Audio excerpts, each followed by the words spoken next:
Méditons l'humilité de Marie. L'humilité n'est pas seulement de nous défier de nous-mêmes, mais aussi de nous confier en Dieu.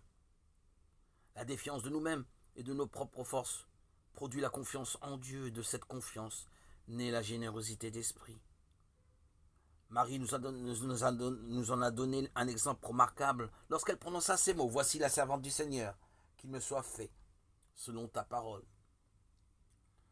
En disant qu'elle est servante du Seigneur, elle fait un acte d'humilité, le plus grand qu'il se put jamais faire. Aux louanges que l'ange lui donne, à savoir qu'elle sera mère de Dieu et que l'enfant qui sortira de ses entrailles sera appelé fils du Très-Haut. Dignité plus grande que l'on n'eût plus jamais imaginée. Elle oppose sa bassesse et son indignité en disant qu'il me soit fait selon ta parole. Elle fait un acte de générosité merveilleuse.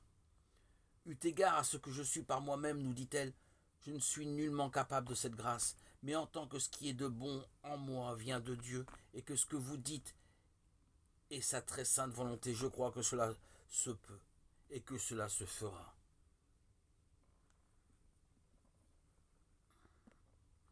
En Marie, nous voyons ce qui est beau, excellent au ciel et sur terre. En elle s'épanouit la vraie grandeur, en elle fleurit la vraie liberté. Libre, Marie l'a toujours été de l'Annonciation, au jour de l'Annonciation. Non pas seulement parce elle avait le choix de dire oui ou non à Dieu, mais parce qu'elle a donné une réponse d'amour. Libre, elle a été tout au long de son existence, parce qu'elle a toujours voulu la volonté même de Dieu. Qu'il me soit fait selon ta parole. C'est le oui, non seulement d'un instant, mais de toute une vie entièrement vouée à la volonté du Père. C'est pourquoi toutes les générations reconnaissent la grandeur de Marie.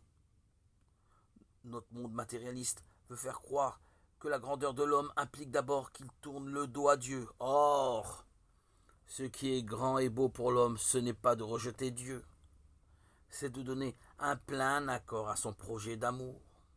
C'est de coopérer de tout cœur au mystère du salut.